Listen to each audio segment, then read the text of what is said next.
Hello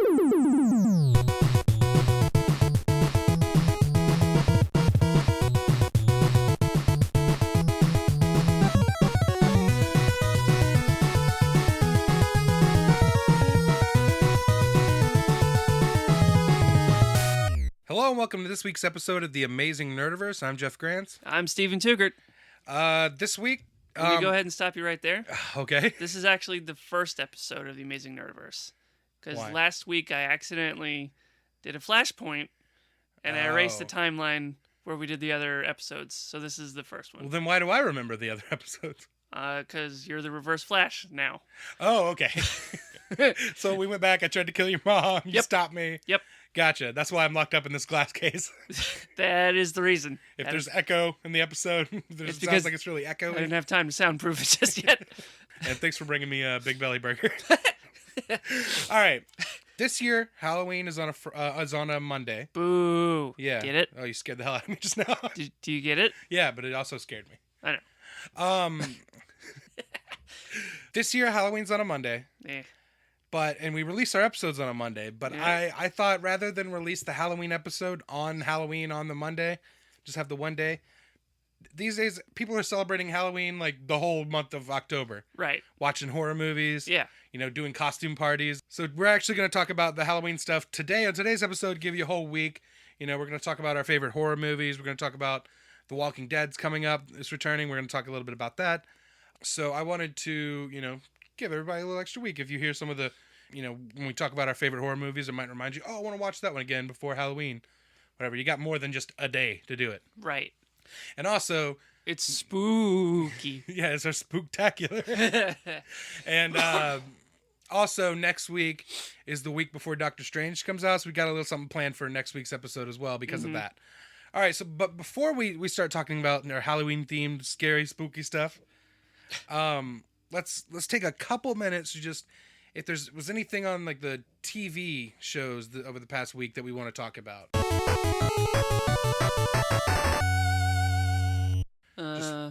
You mean like Flash?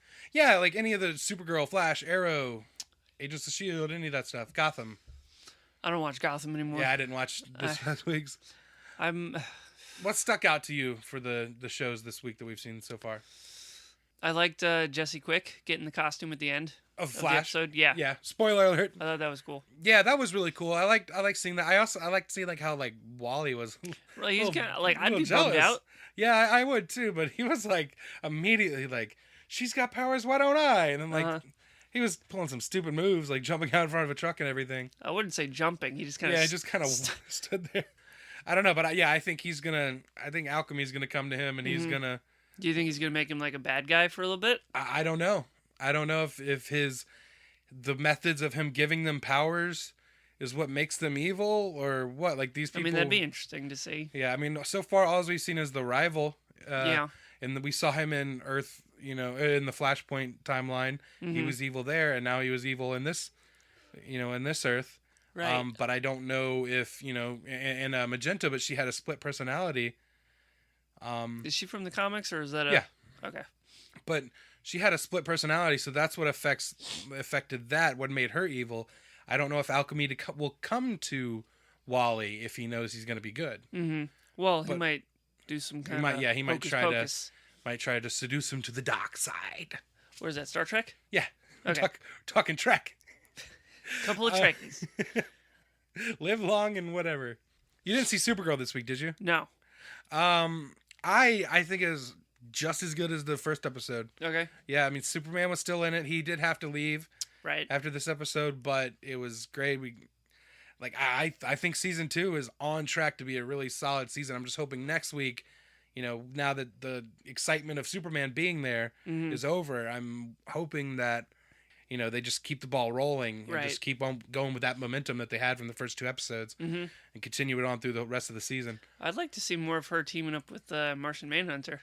Yeah, well... That's just always cool to see. You didn't see the episode, but Martian Manhunter does... Him and Superman kind of do a little bit of a team up there for a minute. They kind of work out their issues and everything. Good. We just watched Arrow. Mm-hmm. I really like that. I like Cody Rhodes. The fight scenes are very good. Yeah, I've always really liked the fight scenes in Arrow. I think season 3 and 4, the writing was a bit of a letdown. They were focusing on so much, like launching the other shows like Flash and Legends of Tomorrow, and like it just felt a bit slow. Yeah, but now we're 3 episodes into this new season, and it seems like they're back on track to me. Like there's little things here and there, like the Evelyn, the girl, I guess, who's gonna go by Artemis. She's a little bit on the, like I don't buy her as like, kicking all these guys' asses and everything. I want to see her training come full circle, like her really get trained in what she needs to be doing out there. She's not on the same level as Wild Dog or Ragman, who has powers, or even Mr. Terrific, who is an Olympian. Right. What was he an Olympian for? I think track and field, like running and stuff. Oh, okay. But speaking of, we saw Mr. Terrific fully suited up. This is the first time we've seen him suited up. Yeah. We've seen everybody else, like last season, Evelyn had Laurel's costume, and we've seen Wild Dog and Ragman before, but this is the first time we've seen Mr. Terrific. Mm-hmm. We've seen the jacket before. Does he ever get like powers, or is he like a? No, he's like super smart. He's like one of the third smartest people in the DC universe. He's after number 3 after like Bruce Wayne and Lex Luthor. Right. Yeah, he had the jacket with a fair play, and he explained where that came from. Mm-hmm. He said, "Is that the way it looks in the comics? Does it say fair play?" It says fair play on his. Yeah, it's always said that, and like he got it from the first Mr. Terrific, who he name checked in this episode, Terry Sloan. He said he was a wrestler, which I thought was kind of cool in the episode that Cody Rhodes was in. And so he explained that, and his mask. I don't know what that mask is. Like in the comics, it's easy to just draw lines and go, "That's a mask." But in this, like, he could move his mouth and everything. They called it a mask. It's fondant. What? It's fondant. Is that the cake, like ice and stuff? Kind of looks kind of like that. But it stuck to his face. I don't know if we're ever gonna see what it looks like when it's not on him. Peeled off. Yeah, he just takes it off. It's a chocolate fruit roll up. All right.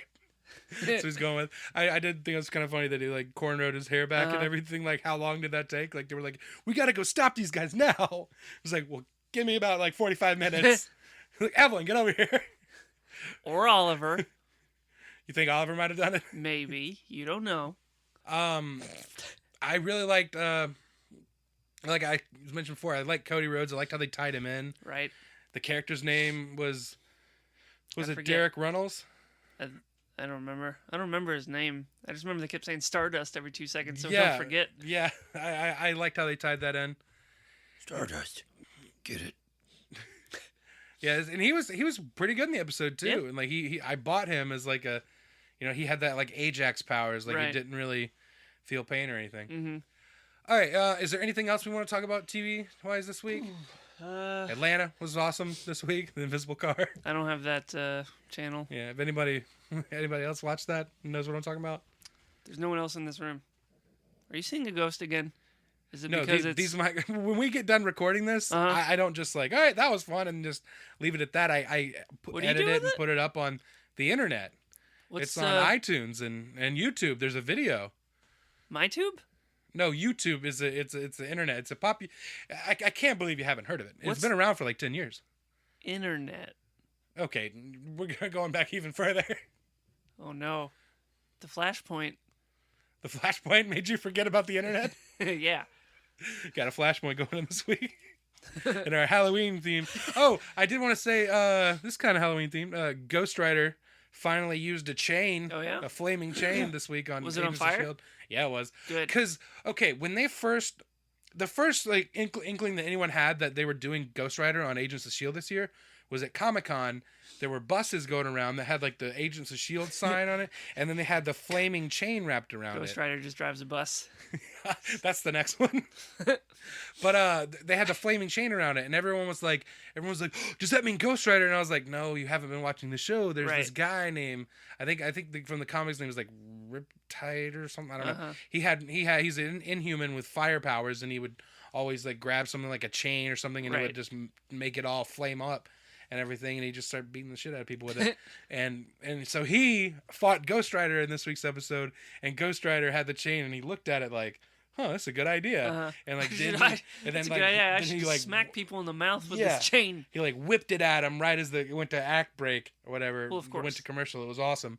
And then at the end of the episode, he's walking and he's working with Shield now. Okay. Oh, and before that, even before they officially teamed up, they were like Coulson. Remember Lola, the red car, and like the first episode, like, Don't Touch Lola? Right. He was chasing Ghost Rider in that, so they had a nice little like street race kind of thing. And then so after everything's said and done, he just looks at the chain and just whips it over his shoulder and like just walks off. I'm like, he's got the chain now. That's awesome. All right, so that's briefly touching on all the big TV shows of the week that we watched. Now let's talk a little bit about The Walking Dead. Okay. Starts back this Sunday, the 23rd, I believe. Something like that. For the 7th season. I can tell you're excited. I can hear it in your voice. Well, I know that I'm going to be bummed out no matter what. Yeah. It's like I want to watch the show, but I'm going to be... This is going to be rough. Yeah. I don't want it to be any of them. There's a couple of them might be okay. No, like... Okay, so the show just got renewed for season 8. So we know going in that we still get a little bit longer with these characters and everything. Right. Comics are still going, and there's no end in sight for the comics. And even if they do in the show, I'm pretty sure they're going to continue on with the comics because that's what Robert Kirkman wants to do. What would they do if they caught up? They might catch up. Like looking at the past few years, how rapidly they've been progressing through the storylines of the comics and stuff. I mean, they did. It does the like. In the comics, as far as I know, I haven't read the last handful of issues, but they're still in Alexandria in the comics. Mm-hmm. So once they reached Alexandria in the show, I'm just in my head, I'm like, well, they're there now. What's the end game? But like, there's still other threats and other stuff that come up, so they can still go for a while. There was a time jump in the comics, jumped ahead like 2 years at some point during since they were in Alexandria and stuff. So maybe we might see. Because they've got some younger actors on the show, like Carl and stuff like that, maybe if they do jump forward in the show, they might just not jump forward and just stay, on pace and just not do that time jump. And maybe that could buy him some stuff and they could figure out, some stuff to fill in the gaps of that time jump. What if, in the very end, we find out that the reason the Walkers came to be and everything started is because Barry Allen... I knew it was coming. Accidentally. I knew the Flashpoint was going to get involved. What if that's it? Yeah, so they meet Barry Allen. Right. And he's like, guys, my bad. So he's like, he has to go around the world and apologize to everyone. He's like, okay, I messed with time so much that now I'm done. I'm done messing with time. And this is what we're stuck with. So enjoy. Sorry for your dead loved ones. Reverse Flash is in the back. Who's the villain now, Flash? Still you, asshole. Still you, bro. All right. I'm really looking forward. I'm looking forward to it and not looking forward to it at the same time. Yeah. Yeah. It's just such a gruesome way to go. Yeah. There's a lot of stuff in the show I'm looking forward to now, with the Alexandria and the Kingdom and Ezekiel and Shiva, all that stuff is exciting. But we all know before we get to any of that, we got to deal with this issue right up front. Who is Negan going to kill? I don't even think they're not going to start the episode off with that. No, you don't think so? No, because they're going to, I know precisely. They're going to, because they know everyone's going to be watching. Yeah. And they're going to want to see it. So they're going to, we'll just put it a little bit further in the episode. I don't think so. Yeah.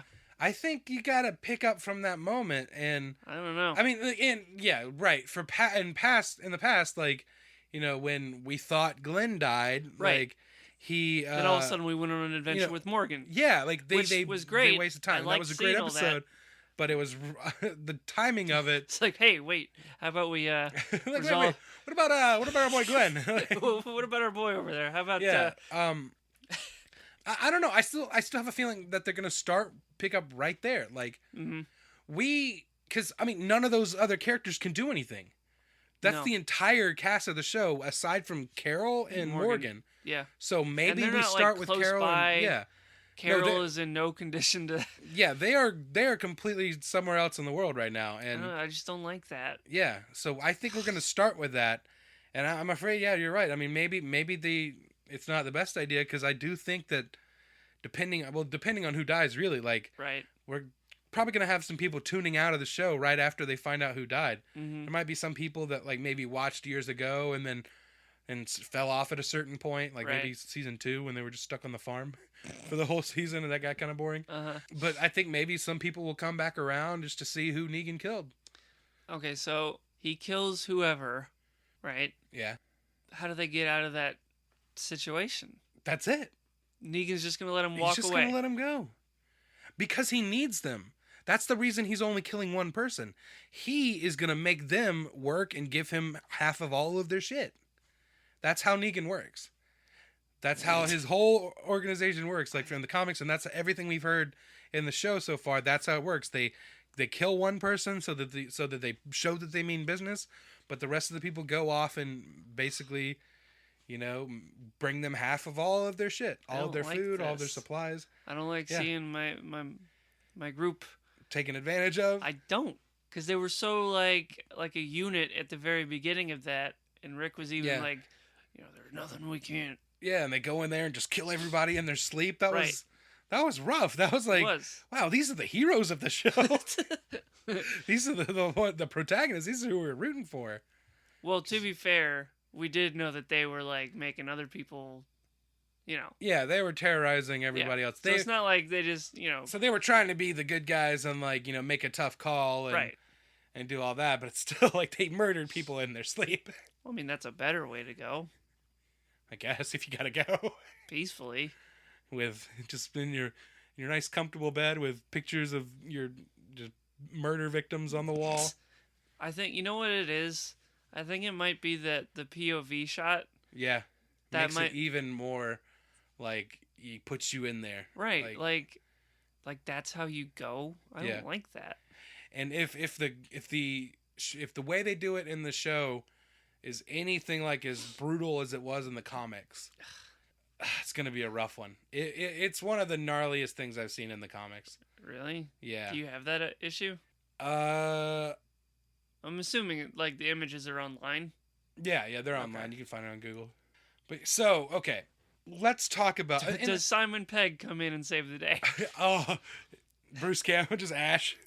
Sean and Ash. Ash versus the evil Walking Dead. That's not bad. Yeah. Shaun of the Evil Walking Dead. Oh shit. Right. There we go. That's something I can get into. All right. Michonne's got some walkers on a chain. Sean's got Ed on a chain. It writes itself. I mean, here's the rough thing. We know one person's gonna die there, right, in that moment. But there's gonna be, like, I've heard reports there's multiple deaths in this episode, so that might not be the only person that dies that we like. Like they could throw a swerve, like to kill somebody completely unexpected in the first thing, and then kill someone later that you might have been more expecting, like the person who died in the comics. We know it's not going to be Daryl. We don't. Dude, he's on too many t-shirts and lunchboxes. Like, for real. Yeah, but crossbow sales. 6 years on a show is a long time. Like, you gotta imagine, like, some of those cast members that have been on the show from the beginning might just want to move on to other things. Might start hating money. Yeah. But as far as I hate all this money. He's got, I think, of the whole cast of the show, he's gotten more work than anybody else. Has he really? Yeah, he's got a show on AMC, like that reality show, The Ride with Norman Reedus. Him driving around on a motorcycle and stuff. He was in, what was that movie? 999? I don't know. He's just been working a lot. Like, he's out there and doing stuff more than the other people. Now, Denai Guerrera is going to be in Black Panther. Right. Yeah, I wouldn't imagine they'd kill Michonne either, but she'd make a good Storm. I wish she was going to play Storm. Yeah, and with it set with Black Panther, if the Marvel and Fox could work together on the X-Men, Storm and Black Panther worked together for a little while in the comics. I don't know if they still are. I don't really keep up with Marvel too much these days anymore, unfortunately. Just don't have the time. But who else? Who do you think is... Let's start with people who are not likely to die. Carl. Yeah, Carl and Rick aren't Carl or Rick. Yeah, Carl and Rick aren't going anywhere. And Family Grimes is gonna be all right. I think Michonne's fine. Yeah, she's too. It would be a shocker if she did. Like that'd be just like Daryl would be a shocker. Yeah. Yeah, but That's if they want to like completely take everybody by surprise and piss off like the majority of the audience who, right. like always, when the show does something that they don't like, they're like, I'm not watching anymore, and then they watch next week. They always do. Of course. Well, we know there's not gonna be Morgan or Carol. Yeah, they're safe. well, relatively. Well, they're safe from Negan. Professor Issues over there. All right. He had some unresolved anger issues. Now he's gonna be all fussy about it. On the other hand, there's some people that if they died, like I wouldn't be too surprised. Or like not that I wouldn't be surprised. It'd just be like I'd be kind of let down. I'm like, really? Like they're expendable.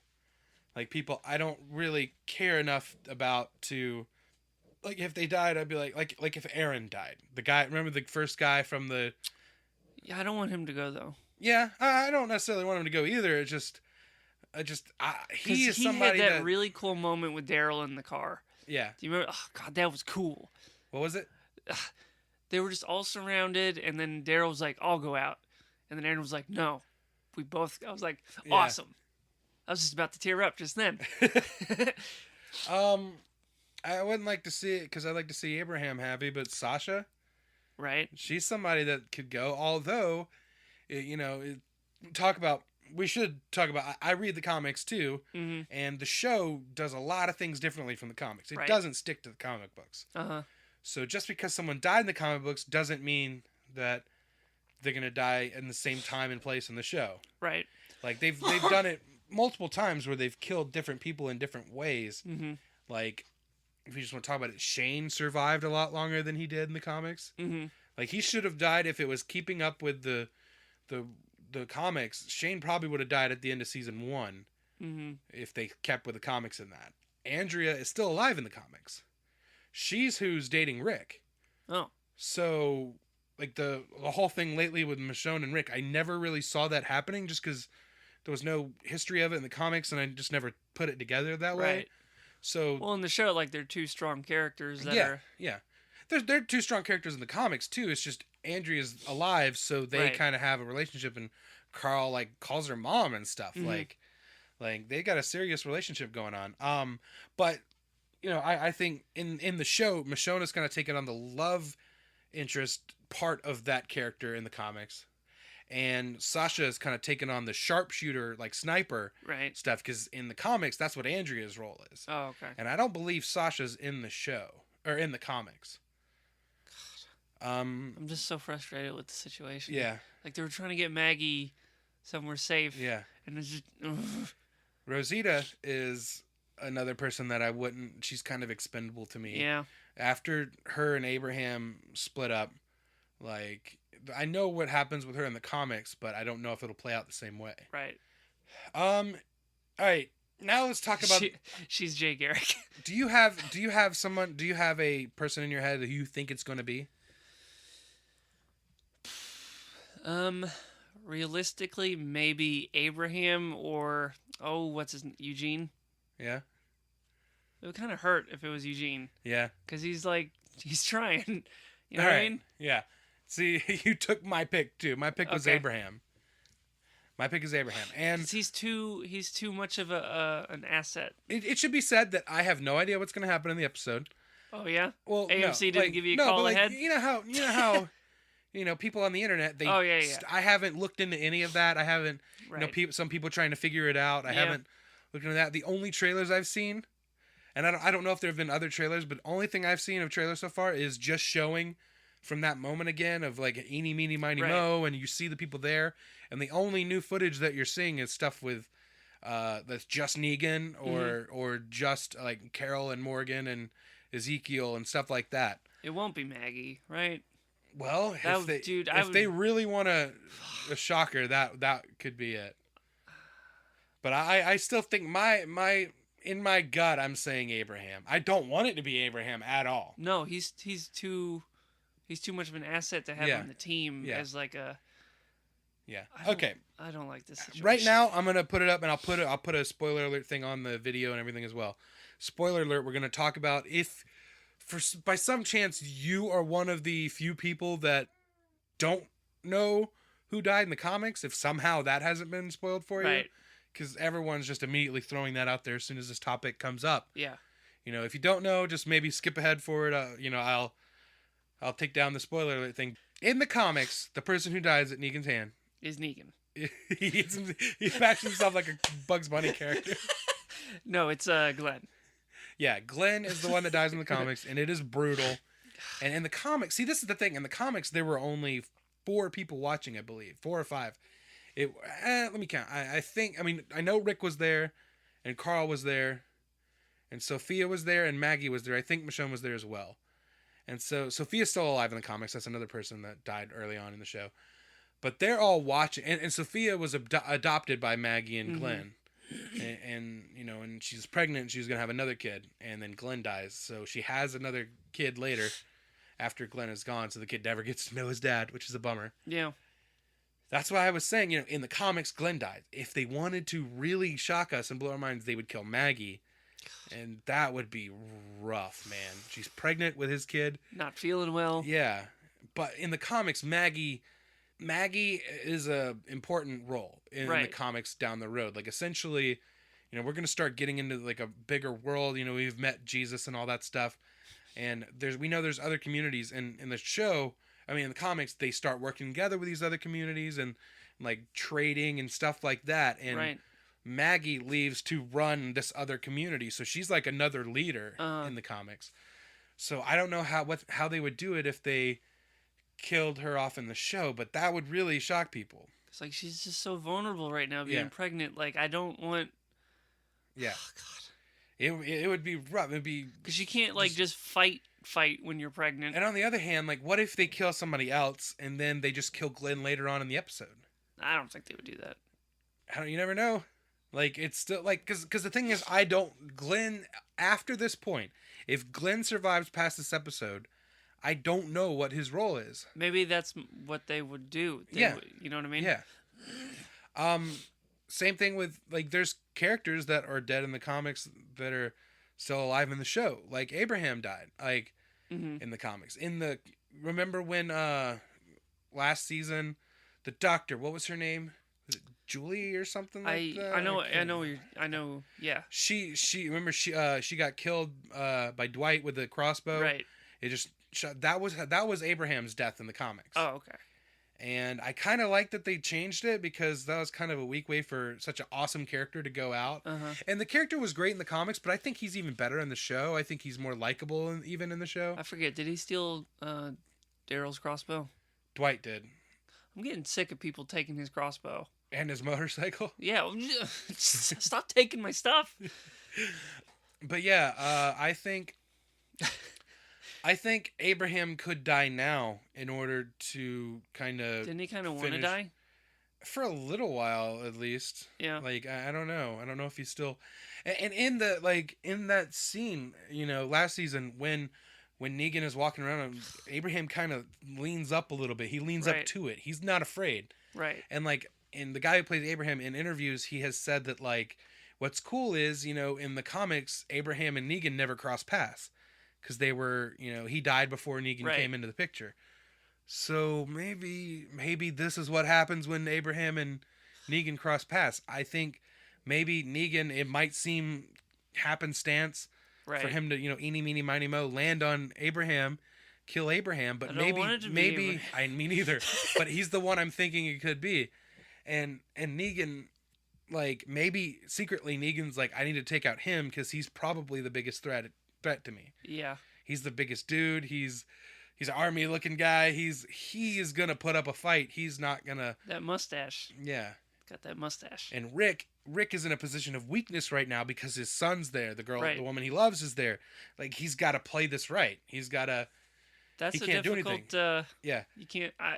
And that the look on Rick's face, when he's he just looks so shell shocked. There's nothing he can do. Right. That's what I hate the most about it. Yeah. And that's what I'm afraid some people who may not know anything about the comics or anything like that, maybe are looking at this moment and going, there's got to be some way out of this. Nope. There's not. There is not a way. Someone is going to die. Right. And I think part of the reason I really don't, I don't like it in the way that the show doesn't want me to like it. Yeah. Is yeah. the POV shot. Yeah. It's not just one hit. No. Do you know what, like, it's not like, okay, at least he got it over with in one, like, whoever it is still just kind of wobbling and, like, I can feel it. Yeah, it takes a couple swings to kill a person with a barbed wire wrapped baseball bat. And in the comics, I don't know. Like, if they do it in the show, like, I kind of want them to do it in the show just because, like I've always liked that scene in the comics because it was so striking. And if they change it and make it a different person, it's not us finally seeing that scene exactly in the show. Right. But they change stuff just so you don't see stuff coming. And I do think at this point, if they killed, then everyone will be like, well, what the hell was that? Making us wait all summer for that. Well, everyone knew that was going to happen, or at least people that know what happened in the comics know that's going to happen. Well, you could say to that, well, what the hell do you want then? Which is it? Yeah. Like, what do you want? What's going to make little baby happy? Yeah. But, like, I do think there'll be a little part of me that, like, when if it's I'm like, oh, okay. Like, it's not going to be as impactful if it's someone else, then I'll be shocked, but kind of like, it's kind of like, I don't know what I want. I think that's what they want. Yeah. Yeah. I'm really hoping I'm no going matter to be what, satisfied people are going to be upset. Yeah. Nobody. You know what though? This is a good distraction for 2016. Yeah. Like, everyone focus on Negan and don't worry about what's going on over here in the presidential election and stuff like that. So anything else you want to talk about on The Walking Dead? Help out with the election? Negan? Yeah. Eeny, meeny, miny. Oh boy. Yeah, but there's gonna be multiple deaths, so maybe somebody like Aaron or somebody like that's not super consequential to like this history, because like Eugene has a role in the community. I don't want to. Well, they went into it. In the show they've started this thread. He found the stuff that he needs to start making bullets. Right. In the comics, that's really like that. A big part of Eugene's. That's him finally finding what he can do right for everyone. Uh-huh. And I don't want to see Eugene go without having that. So I think he's someone who could die, and then maybe Abraham takes on that. Right. Like because Abraham showed him. Uh-huh. I mean, they found it together, the place, and like Abraham could figure it out. He's not a dumb guy. Well, but he could find other people. He's a little dumb. Yeah. But I don't know. Anyway, so I think that about covers The Walking Dead. We'll find out Sunday. This episode comes out on Monday, so by the time people hear this, they're already gonna know who died. So we may look like idiots here. Well, it doesn't take much for us to look like idiots. No. It's gonna be Rick. Wait, is that Flashpoint? Is that why we always look like idiots? Yes. Is that real? Has that always been the case, or is that since Flashpoint we always look like idiots? No, one of us ran back in time and messed everything up, so now we're stupid. Oh, so he used to be smart? Yep. Oh, I missed that. Sure did. I don't remember it, but I missed it. Rich and smart. Oh, damn. Why'd you do this? Oh, I don't know. I erased that part of my memory. Damn, we'll never know. Okay, so let's talk about, when I think of Halloween, when it gets this time of year, I just want to watch horror movies. I thought you were about to say Tim Allen's The Santa Claus. I know Christmas season is right around the corner, and I just start watching Santa Claus. No, I love horror movies. I'm a big horror movie fan. Like, growing up, our parents didn't really monitor what we watched as much. They just kind of let us watch stuff. Like, there's certain things that were kind of off limits for us. Right. You know, of course, like, there's certain movies that, like, all right, we know that's too bad. You shouldn't see that. But I was seeing, like, movies like Blade and stuff at a young age, and there's violence and how old were you when Blade stuff. Came out? It was 99. I guess I was like 12. Really? No, that's not. I mean, it was rated R, so I couldn't have gone. My dad took me, but I couldn't have seen it by myself. But that's the thing. Like, the weird thing is, TV shows were the ones that I wasn't allowed to watch. Simpsons. Like, no, not the Simpsons, but like my dad didn't really want me watching South Park or Beavis and Butthead and stuff like that. And yeah, I don't think my parents wanted me to watch Beavis and Butthead. You don't? No. I mean, I didn't watch it a lot. I did watch it, but Yeah, I didn't really watch it. Like, it was at a time when my dad was like, "Oh, don't watch that," and I just like, "All right, whatever." But then South Park, I did watch. Right. Like when I was told not to. Uh-huh.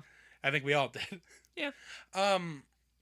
But yeah, movies were kind of whatever. We could see whatever. Like, I remember Starship Troopers and seeing movies like this. Or like, I remember we went and saw Blade on the way out, and he was like, "All right, we saw that, but you can't buy it when it comes out because you can't have that at the house." Like, just saying, like, because my family, my mom's side of the family, they would all be like, "What's this? This R-rated movie with vampires and scaries." I don't know. Vampires and scaries. Yeah. Yep. Anyway, speaking of scaries, so I love horror movies, so I wanted to kind of devote this episode to talking about some of our favorite horror movies. Mm-hmm. Now, this has been a great year for horror. Like yeah. There's a lot of horror movies have been doing really well. Blumhouse is a horror production company that mostly does horror. They're known for their horror. They did a couple other things like Whiplash and stuff like that, but they're responsible for the Purge movies, Insidious, Paranormal Activity, and they just passed the $2 billion threshold this year. I don't think I would enjoy The Purge in real life. In real life, no. No. No, because like I'm not rich enough to buy one of those crazy houses that they can lock up and everything. Right. Did you see The Purge? No. No, I saw the first two. I want to see the third one. I know that I would be too bummed out. Yeah, I like them. I like those movies. You like seeing innocent people get hurt? Yeah. Is that what you like? They're not all. No one's innocent. Yeah. This year also saw Conjuring 2, which I haven't. I have it. I bought it. I haven't had a chance to watch it yet, but I really like the first Conjuring. Mm-hmm. Don't Breathe. We talked about how much I love that movie. Lights Out came out this year. That one looked pretty cool. I heard it was good. I didn't get to see it. Mm-hmm. But these are movies that did really well this year. Yeah. These are movies that did really well this year. I didn't. Don't Breathe is the only one I've gotten the chance to see, but horror's making a comeback, and like they're learning that if they put good actors in a horror movie, even if they keep like Blumhouse, like the thing they're known for is they keep the budgets really low, and they do it all very bare bones, like kind of productions and stuff, and then they end up making back more than enough, when they hit theaters, and they focus on just hiring and keeping talent on board. Mm-hmm. Like the guy who stars and wrote the Insidious movies stars and wrote all 4 Insidious movies and stuff like that. They keep that talent attached to the project and stuff like that. Like Frank Grillo staying on for the second and third Purge movies and stuff. But anyway, I didn't know he was in the first one. No, he wasn't. Oh, okay. He was only in the second one. The first one's a very small. Like I like those movies. Like I think some people were let down, but I think the premise is great, and I finally got around to watching them like a couple months ago, and I was like, oh yeah, like. I don't know why people were let down. Like, it kind of was exactly what I expected. Like, you know what I want? The first one, at least. That I just thought of. What? I want to see someone edit Matthew McConaughey driving around in the Lincoln commercials, while the Purge is going. Right, on. Like he's. I really want to see that now. It's one day a year. All right. I just like to get out there, drive around, watch innocent people get murdered in the streets. Got 4-wheel drive over the bodies. Automatic locks. Perfect. That's how it ends. Perfect. All right. That's a good idea. All right. You're not safe from the Purge unless you're in a Lincoln. So yeah, I wanted to talk. I wanted to talk about some of my favorite horror movies. Now, go for it. On the other hand, you're not a big horror movie fan. No. You don't watch a lot of them. It's not your favorite genre. No, What is it about the horror genre that doesn't really draw you in? I think it literally might be like when people that are just trying to mind their own business get killed. You know what I mean? Well, okay, that's the thing. Because if you watch a lot of horror movies, you see most of the time they're not just minding their own business. It's a bunch of teenagers getting into shit. Those ones can go ahead and die. Banging in a cabin somewhere. They can go ahead and doing die. drugs They're and just drinking. annoying.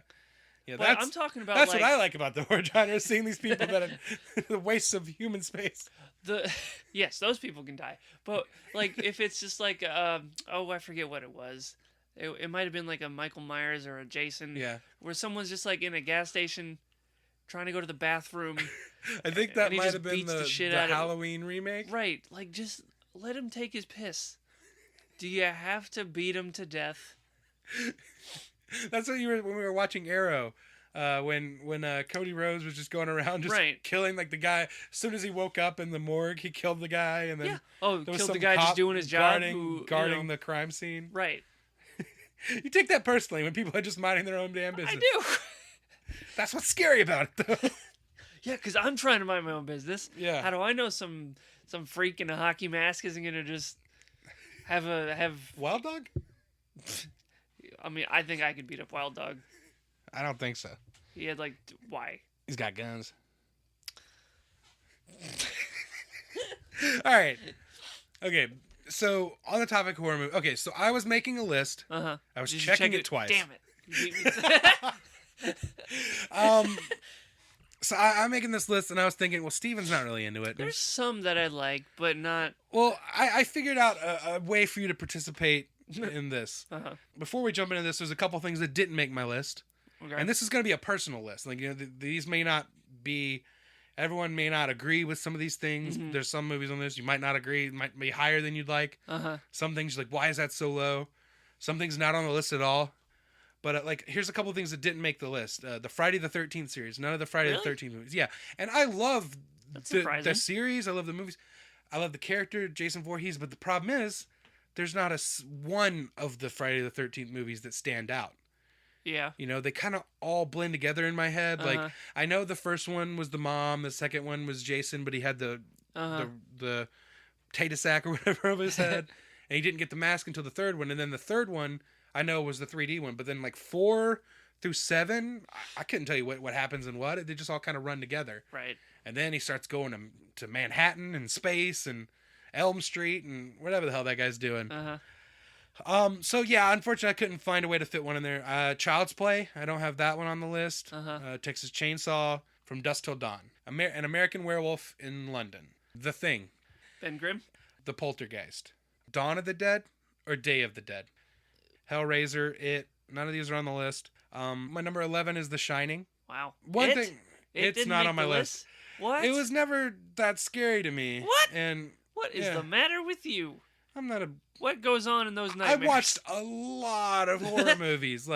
I was completely desensitized to this stuff at a very early age. Like, the part where he's down in the sewer, the sewer drain thing. Yeah. That doesn't scare you.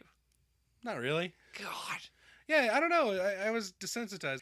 So most of these on this list are not going to be ones that are super scary to me. It's just movies I like. Okay. But the supernatural ones with the ghosts and the stuff like that, that stuff kind of gets to me a little bit. Spookies? The Spookies.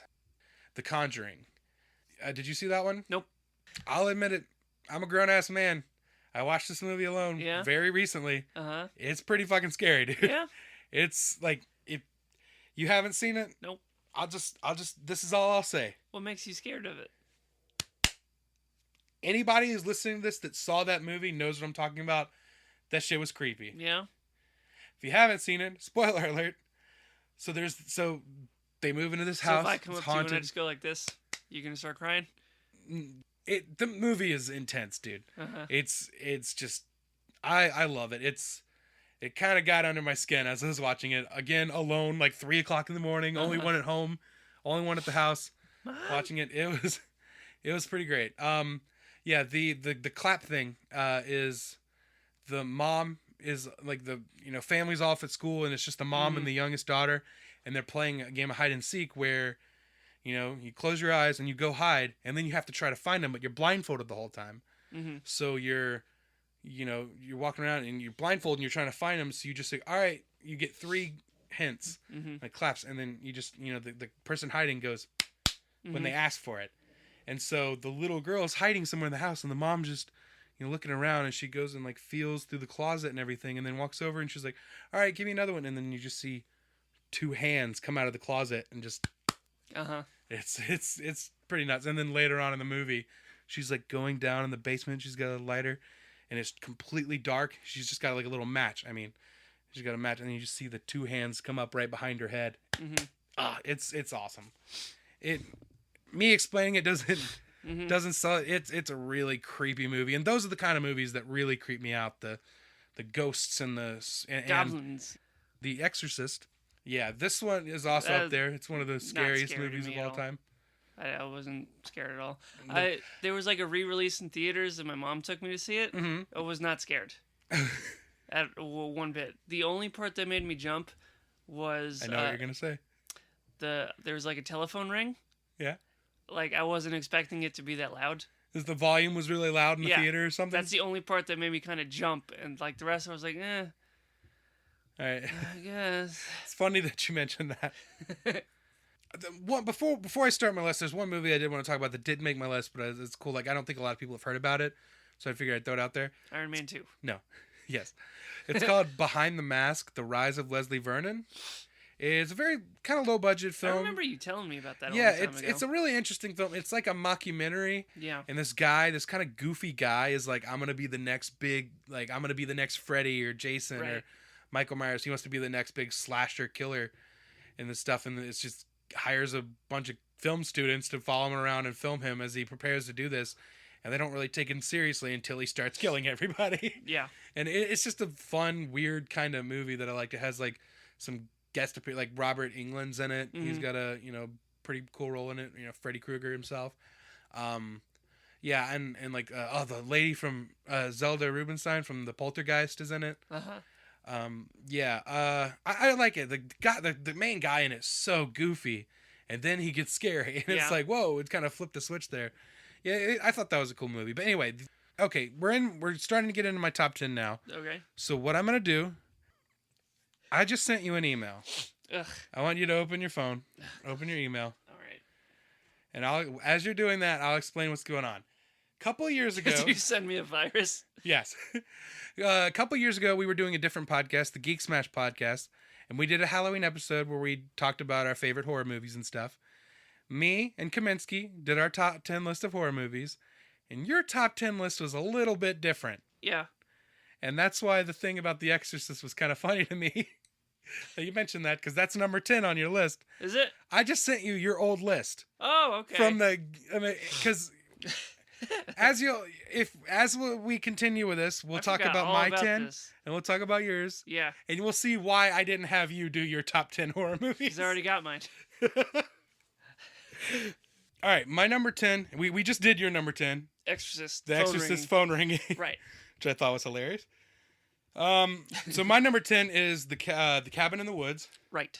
Written by Joss Whedon and Drew Goddard. Directed by Drew Goddard. Did you see this movie? No. I really, really like this movie. I don't know. I like, as you'll see in like my list, to see a couple instances. Like, I love meta horror movies, and this is like the ultimate meta horror movie. Like, these people go to a cabin in the woods. They're camping there. A lot of horror movies begin that way. But most of them don't end the way that Cabin in the Woods does. And I won't say much more, but it's got Thor's in it. Chris Hemsworth, it came out, I believe, after Thor came out. Okay. But they held onto it and didn't release it right away. It was filmed before that. It's a fun movie, and it has one of the best as I said earlier, I love werewolves and stuff. Right. It has Hemsworth the werewolf? It has one of the best looking werewolves, in my opinion, like one of my favorite looking werewolves. What if they did a horror movie with the cast of the Avengers, but like kind of like try to just pretend like, oh, we're not the Avengers, like it's like a haunted house like movie. Robert Downey Jr., Chris Evans, Chris Hemsworth. Yeah, like they go on a spooky adventure. I'd watch it because I love horror movies. How amazing would that be? You need Doctor Strange in there too if you're gonna go. But like horror. They're playing like different, like regular characters. They're not like Steve Rogers. They're not just Steve Rogers in his off time. Right. It's like It's not like that scene in Avengers: Age of Ultron where they're just having the party. Right. And then Ultron shows up. They're not just the Avengers on their off time. Yeah. Well, I don't know which would be more entertaining now that you say it. Yeah. Right. You got the Avengers. Go with the Avengers. All right, so number 9. What's your number 9 on your list? Scrooged. Why though? Because let's see, let me read it. Oh, the dead body in the sewer.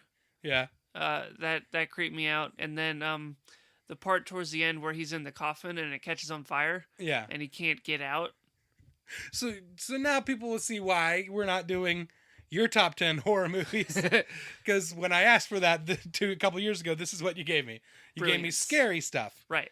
In movies that aren't always horror movies. Right. All right. Number. As I look through this, most of mine are being trapped within something. Yeah. Starting to learn things about yourself. Right? Yeah. My number 9 is Psycho. All right. It's the oldest movie on my list. When did that come out? 1960. Okay. It's I still love it. It's a classic, man, for a reason. Like the character is, he's such a creep, dude. Well, the title of the movie you've seen Psycho, yeah. the original? Yeah. Yeah. Not the remake, the shot for shot remake, where the only thing they added in there, as far as I can off the top of my head, is just him peeking through the wall and just masturbating while watching the woman. That's a choice. That was the one thing they decided. You know what? Psycho didn't have enough of this creep, and it just masturbating while watching people through holes in the wall. That's what people want to watch. You know what I don't like in movies? What? Seeing someone like go to the bathroom and someone else talking to them. Like in the other stall, just talking to the bathroom. Like, don't do that. Where did that come from? I don't know. It's just weird. Is that on your list? I don't think so. All right. Moving on. Number 8. What's number 8 on your list? Tremors. Now I do love the Tremors, at least the first one. Stupid fun movie. I think I've seen a couple of them. There's like 5 now. Right. They did one recently too, like in the past couple years. Like that first one, I love that first one. It's like one of those guilty movie pleasure kind of things. I watched it a lot with childhood friend Tim Arnold. I don't know why, we just like really liked it. Yeah. We just thought it was cool. Plus, the graboids. Yeah. Giant worm coming out of the ground. Yeah. Not really much you're going to do. Yeah. I love those movies as a kid. Haven't seen them in a while. I wonder if they hold up. Probably. I know there's a box set of all the Tremors movies, which I can't imagine myself getting too far in that series, but the first one, I like to watch that. My number 8 is Nightmare on Elm Street. Classic. Did you see Nightmare on Elm Street? No. Wow. Like all the big ones you haven't seen. Yeah. Oh, I lied earlier. I didn't see Psycho. You didn't? No, I just know the shower scene, and I know that he's the dressing up as mom. Yeah. That's it. It's creepy as all hell. And so is the Nightmare on Elm Street. Like, because when you dream, like, you have to really, like, concentrate on stuff when you dream to, like, be able to control it. And just how often do you have dreams that you just have no understanding of or control over? I don't remember a lot of my dreams. Really? Yeah. Like, barely ever. I remember weird ones sometimes, like really weird ones. Like when I remember one time as a kid, I dreamed that it was just me and my grandma alone at the house. Minding your own business. Minding my own business. Starts off very much like a horror movie. And then the door gets kicked in and it's the Terminator. Uh-huh. And he wants chocolate. And then that sounds charming. And then he's like, I want the chocolate now. And like me and my grandma was like, there's no chocolate in that. There's no chocolate. And like we're pleading with him to let us live. Right. And that we don't have chocolate. And then he leaves. And you know what he says? I'll be back. Right. He leaves. And then I go. And then it turns into a Nestle Crunch commercial because I go to the bookshelf and reach behind some books and pull out 2 Nestle Crunch bars. Hand one to my grandma, take the other one. Like my dreams are weird. I think you just wrote a commercial. Yeah. No, like my dreams are weird. That is a real thing that happened to me when I was asleep. What would you do for it? I think we just, those little contests that they do? I think we just found out what we're going to do. We got to get Arnold Schwarzenegger on board. Well, we get someone to dress up as the Terminator. All right. And then, we won't tell him where it is. And he says he'll be back. And then we sneak behind the couch or wherever you hide the chocolate. Behind the bookshelf. Like in the bookshelf, behind the, there's a bookshelf where the books are pushed up. And then he busts in and he starts choking us both. Yeah. Takes her. All right, that was a real dream. But in the movies... I thought you were about to say that was real. That happened. We haven't even talked about Nightmare on Elm Street. Yeah, Nightmare on Elm Street is, it's fantastic. It's such a cool idea. This guy that can kill you, and he's such a creepy character. Mm-hmm. And in the first Nightmare on Elm Street, it was played more seriously. Like, it was scarier and stuff. And eventually he started... Freddy started cracking jokes and it got a little bit sillier and stuff like that, which I still like that stuff, but none of the movies.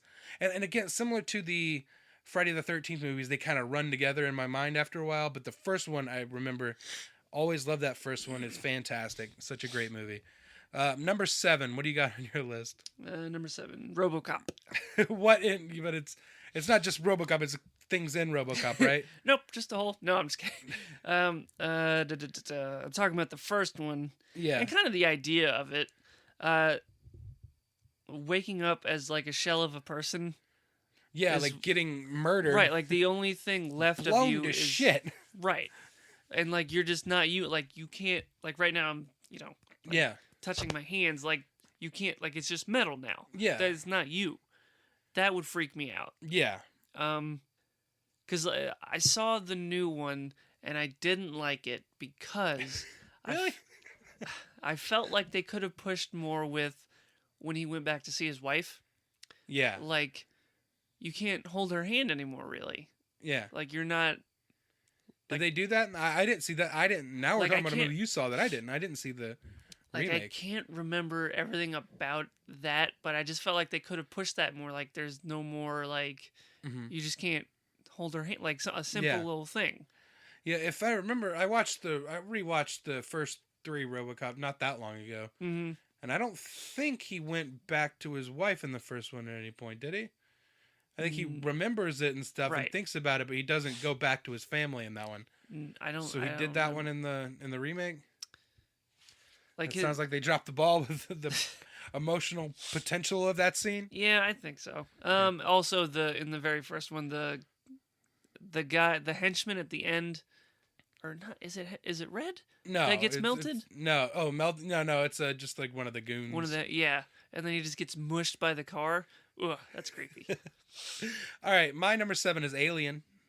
Okay. Alien, it's definitely a horror movie. You might think of it first as sci-fi, and as the series went on, I felt like they were, more of it felt more like sci-fi action stuff than straight horror. But the first one is like horror is a big part of it. It's like Jaws in space. It's awesome. Yeah. I think we just found our next movie idea. No, that's what Alien is. It's Wicked Big Jaws in space. Space Sharks. All right, everyone. Thank you for coming to the meeting. All right, now you remember Jaws? We're going to put him in space. Space Jaws. It's like going to be a wicked big shark, but like in space. Got it. All right. So where's everybody going? Alien, it birthed this whole franchise. It's gone on to crossover with the Predator movies and stuff. Ridley Scott, who did the first Alien, is coming back and doing a new one now, Alien Covenant, which is part prequel to Alien, part sequel to Prometheus, which wasn't quite as good as I hoped it would be, Prometheus. But because it didn't have Bob in it. Yeah. That's a callback for anyone who watched Nickelodeon. Yeah, kablam, Prometheus and Bob. Boom, son. Look it up. It was a solo movie. Oh, if they want to make $1 billion, they'll go ahead and make Prometheus and Bob. All right, what's your number 6? Prometheus and Bob. No, Congo. Congo? Yeah. Those gorillas scared me because I didn't want to get punched in the face by one of them. It was specifically the part where Tim Curry is like trying to get the diamonds. Is that Arnold? I was trying to do Tim Curry, but I took a hard left turn at Arnold. All right. It was like he's like trying to get the diamonds or whatever, and he gets hit by one of the gorillas, and he's on his back, and they're like surrounding him, and they start just bashing him. It just creeped me out. I didn't like that because you can't fight a gorilla. They're real strong. You can't if you're the Flash in that Gorilla Garage. Boom. Had to take it back to Flash again. Flashpoint. My number 6 is Silence of the Lambs. Hello and welcome to the Amazing Nerd. Flashpoint. I erased. You did it again? Yeah, I erased the whole hour and 17 minutes before this. You son of a bitch. All right, I'm sorry. My number 6 movie is Silence of the Lambs. That's a good one. I like that one. It's that not on my list, but I like that movie. That one transcends the horror genre. It is very much horror and but it's so good. It transcends the genre. It's like a great psychological thriller and cop drama and all this stuff going on all at once. And there's 2, and that's kind of one of the things I like about the movie is there's 2 really messed up creepy characters in this. There's not only Hannibal Lecter and all the stuff that's going on with him, he's a cannibal, eats people and all that stuff. There's also the Buffalo Bill. Yeah, Buffalo Bill. Such a creepy character, and I'm a little conflicted with because like look, I really like the way Hannibal escaped from the prison. Mm-hmm. You know, by being the yeah. But I also hate. He's just an orderly trying to mind his own business. He just showed up to work that day. Maybe he had a headache. He's like, oh God, I just want to go home. Go feed this serial killer. I just want to go home and go to bed. Maybe watch a little bit of Netflix, even though it doesn't exist yet. But I just want to. Oh God. He's probably like what I wouldn't do for a Benadryl, a Sprite, and a movie, and then he gets his face chewed off. Classic. That's my horror movie. All right, what's your number 5? Number 5, The Fly. Nice. Like, again, it's being the very end when he gets turned into, like, just the mush of a horrible, like, you can't go back. And he, like, picks up the shotgun, and he's like, look, just there's nothing left of me. Yeah. Oh, God, that's you now. So please just shoot me in the head with that shotgun. Like, I don't even have cool fly powers. Like, I'm just... It's not like Fly Man. Yeah, you're just like... My number 5 is Scream. Is what? Scream. Okay. Did you ever see Scream? No. The fact that you haven't seen Scream, like, growing up as a kid, we watched those 3 Scream movies, the trilogy, so many times growing up. Right. Like, for 6 years in a row, like, everybody, every kid, all my cousins, my sister, me, we were all Scream, like the killer. No, I remember there's like a billion of those. Yeah. I was always either Superman, Spider-Man, or Batman. Yeah, and I was, like, Scream, like, 7 years in a row. I still remember the smell of those masks from, like, Halloween and everything.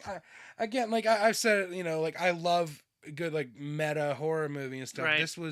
This was that, like, in the 90s, this was straight up meta. Like, there you have, all these referencing all these countless horror movies that we've seen over the years, and people, like, taking what they've gathered from watching them and, all that stuff, and the killers using that to make bait people and, make people scream. Yes. It's just, like, I know it might not be, like, at the top of everyone's list for horror movies, but... And the sequels kind of went, they went downhill at a certain point after that, but the first one still holds up. I love that movie. Have you watched the Scooby-Doo movies? The James Gunn one? Yeah, the first one. Dude, they hold up pretty well. Like, all right. Like, really, like, I didn't watch them. I watched them, like, fairly recently. It's pretty good. You play them for your dogs, don't you? I did. I got one dog. Yeah, your dog. He loves it. I said dogs, yeah. He loved it. All right. Loved it. What's your number 4? Number 4, Mission Impossible 3. All right. The part where Tom Cruise, like, he does, like, the old switcheroo with the face mask. Yeah. And he puts the villain's henchman in a Tom Cruise face mask. Yeah. And then underneath the mask, like duct tape his mouth up, so he can't speak. And he's like, where is whatever? And the villain just keeps shooting him in the knees. But there's no, like, you're just like, no. Like, under his eyes, you can see he's like, dude, please don't shoot me in the knees. I'm your friend. I'm your buddy. This is a mask. Yeah. This is awful. And now we're seeing why I didn't ask you to do the list of your favorite horror movies. I mean, that's pretty horrific. Yeah. Like, if Garrett was going to shoot you in the knees. Yeah. But your mouth was duct tape, but you had, like, a Kaminsky mask. Why would Garrett shoot Kaminsky in the knees? I mean, Flashpoint. Oh, okay. It's a dark timeline. All right. My number 4 is Halloween. It's classic. It's like, and you notice on this list a lot, like, I am a big, like, when I think of horror movies, 9 times out of 10, like, I'm thinking, like, slasher movies and stuff. Like, that's kind of my favorite genre, is the killer and the mask and chasing you down. And I don't think, like, I think Halloween, the first Halloween, just does it best. Like, yeah, that, the silent, he's just credited as the Shape. He's just a guy, that killing machine, and it is awesome. And there's a couple of decent sequels, and then there's Halloween 3 or something that goes off in a completely different direction, and then like, then they did the remakes and all that stuff. But the first one, I can still watch that like every year at Halloween and everything. It's just such a great, straightforward slasher film, and that's kind of my favorite genre. What's your number 3? My number 3 would be Tusk. That's actually a horror movie. Yeah. I like Tusk too. I'm a big Kevin Smith fan. Again, it's minding your own business, getting turned into a walrus. Right. But he did sort of have it coming. He was kind of a dick in that movie too. Like, that's you kind of like. Yeah. Like at a certain point, I was like, all right, put him in the suit. Just go ahead and sew him up. Just do it. Sew him up. Yeah. That's one of the craziest things that come out of the mind of Kevin Smith. Like, I'm a big Kevin Smith fan, as I said. Like, I personally, I mean, if I went to go see that with you. Yeah, we went and saw it together. Yeah. Yeah, I think there might have been a couple more people in the theater. There was like 6 total. Yeah, it was a little sparse. But yeah, I love Tusk, and I still haven't seen Yoga Hosers yet. Again, being trapped and turned into something. Yeah. Like, I didn't realize that until I looked at all of these. This is all like, I think I know how Flashpoint happened is we did this episode and I figure out your fears. Right. And then I go back in time and just create havoc on your life. Right, I see. You had to go back in time to fix that. This is the origin of Flashpoint. Hello and welcome to the Amazing Nerdiverse, episode 1. All right. Flashpoint. My number 3 is Jaws. One of the greatest films of all time. You might not think in that movie, is there a wicked big shark? Yeah, there is. Great white shack. It's wicked big. Yeah, I mean, stupid big. That's a good movie. It's one of the greatest movies. We went and saw it a couple months ago. We went and saw it. They were screening it at a local theater. I had never seen it on the big screen. I want to double check the scene where they're in the little conference room. And I can't remember his name now. Not Brody. With the chalkboard. Mm-hmm. Did he draw the shark on there? Quint. Huh? Quint. That's it. BQ. Quint. Did old Foam Face draw the shark on there? Yeah. We saw the movie. We thought about it. Like, there's a drawing of the shark on the chalkboard, and so like this whole meeting's going on. I just imagine him in the back just drawing a little shark on there. Shark's in the water. You're in the water. You're in the water with the shark. Oh, shark. All right, what's your number 2? Number 2, Shaun of the Dead. I had it as a tie between. Tie between Shaun of the Dead and Ghostbusters 2. Do I have 2 on there? Yeah, it was Ghostbusters 2. Yeah, because it was scary. Because this is a list of horror movies, so you went with because Ghostbusters 2 freaked you out. Specifically the scene, because this is as early of memory as I can remember. Yeah. When the Ghostbusters are digging up the city and Ray accidentally minding his own business, and he accidentally hits a power line and all the power in the city goes out, and Janosch goes to visit, yeah, quote unquote, Dana's apartment. Well, yeah. And then she says, "No, don't come into my apartment." Yeah.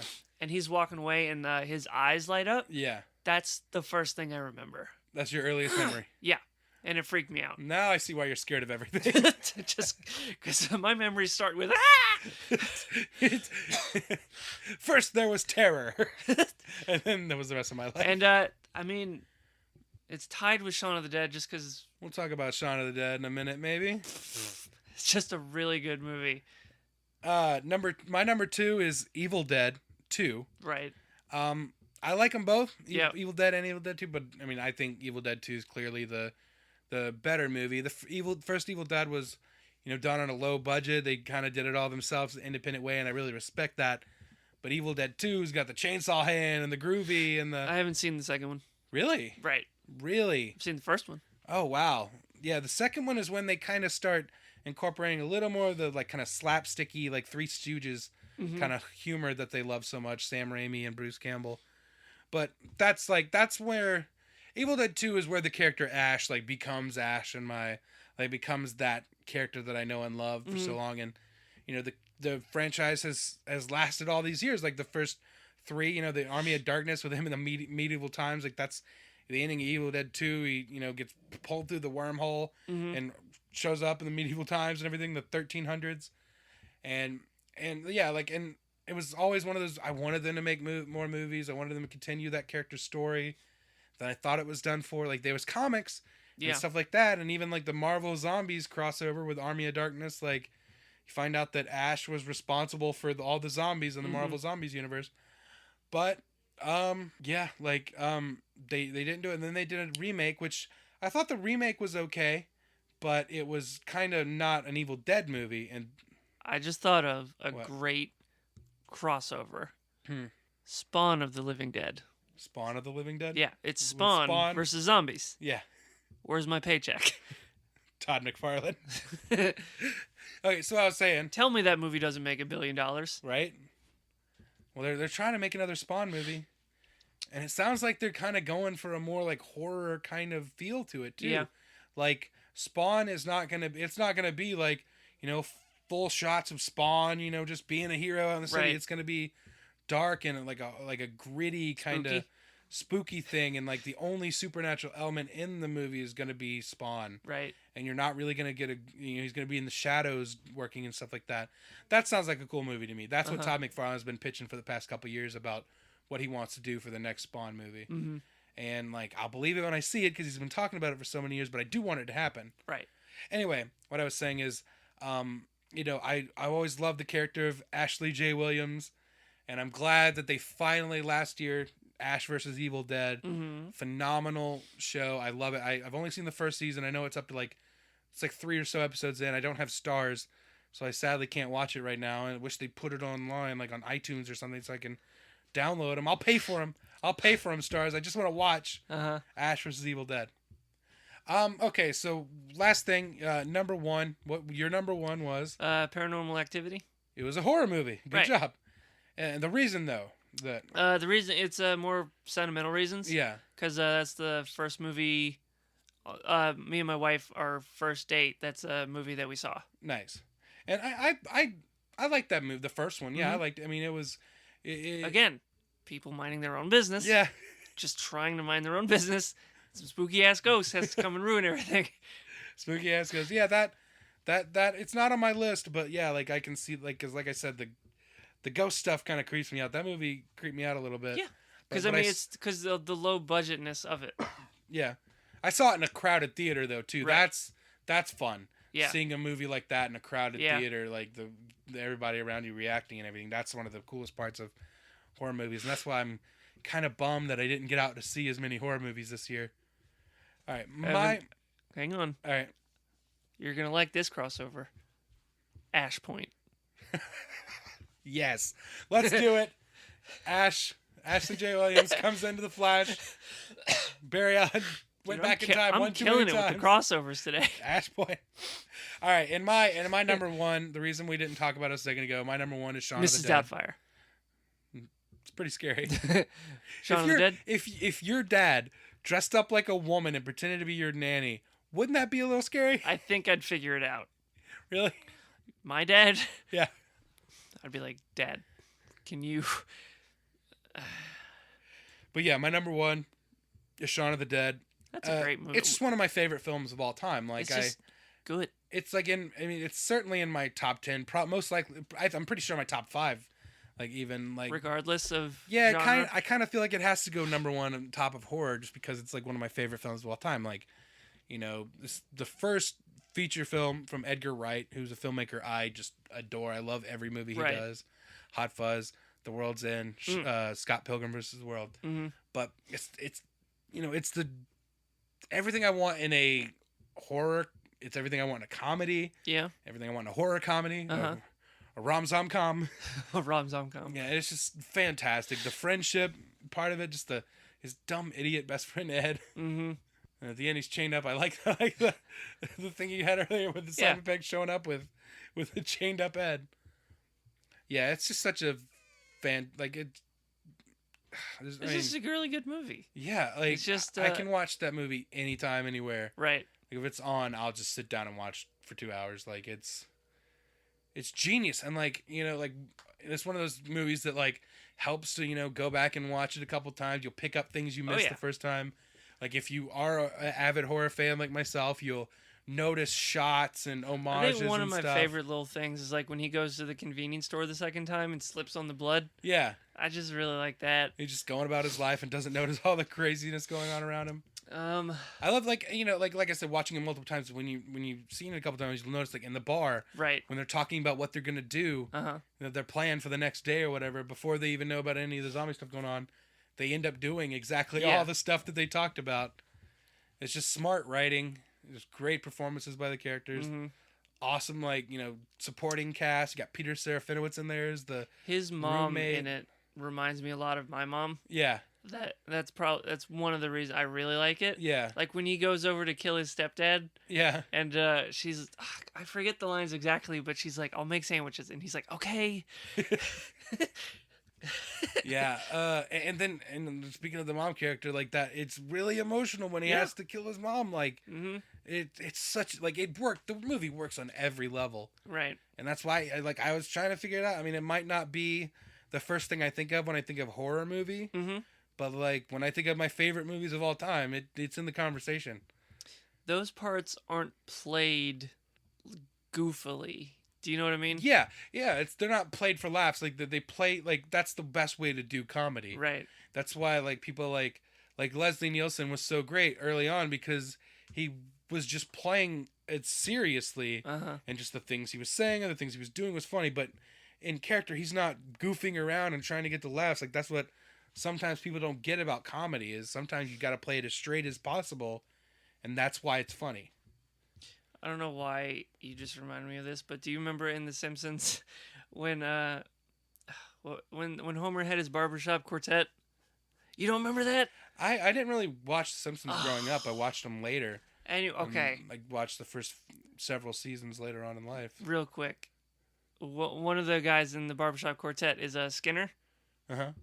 And they're being interviewed because they're huge, and so they're being interviewed. And then one of the reporters says, Principal Skinner, we understand that you're the funny one." And he leans forward. He's like, yes, I am.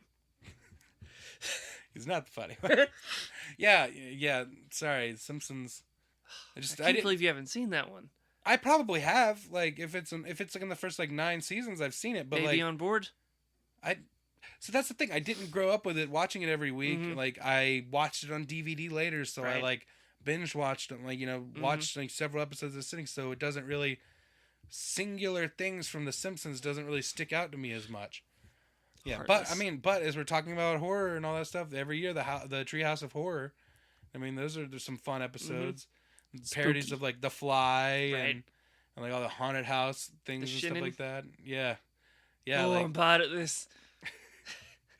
All right. So we went super long. Yep. But we're gonna wrap it up. Do you think there's an alternate timeline where we went super short? Probably not. It's the one thing that Flashpoint will never fix. All right. So if you like this episode, tell your friends.